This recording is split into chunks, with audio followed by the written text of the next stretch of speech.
पश्चिम विदर्भातून उद्योगांचं स्थलांतरण आणि या भागातील औद्योगिक विकासाची मंदगती हा मुद्दा विधान परिषदेत जोरदार मांडण्यात आला।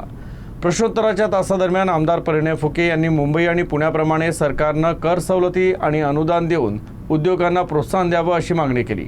यावेळी उद्योगमंत्री उदय सामंत यांनी या प्रकरणाचा आढावा घेण्यासाठी लवकरच एक समितीची स्थापना केली जाईल आणि तिच्या अहवालाद्वारे योग्य निर्णय घेतले जातील अशी घोषणा केली।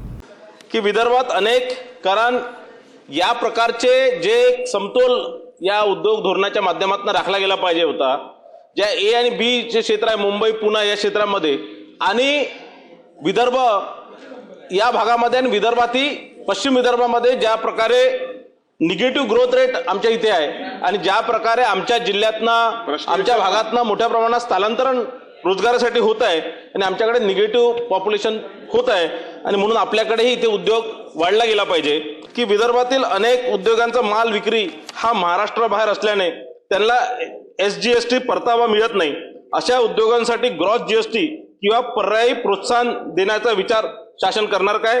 तो पश्चिम विदर्भाच्या निमित्तानं अन्य सुविधा देण्याच्या संदर्भामध्ये फुके साहेबांनी जो प्रश्न मांडला त्याच्या संदर्भात वेगळ्या पद्धतीनं एक समिती गठीत केली जाईल आणि या पश्चिम विदर्भामध्ये अजून काय इन्सेंटिव्ह देता येतील, अजून काय सबसिडी देता येतील, अजून काय उद्योजकांना पाठिंबा शासनाकडनं देता येईल या संदर्भामध्ये सकारात्मक निर्णय त्याच्यामध्ये आमदारांची पण समिती करू आणि समितीचं प्रमुख करायचं झालं तर परिणय फुकेंना पण करू, त्याच्याबद्दल देखील चिंता नाही, परंतु जे काय करायचं ते सकारात्मक करू।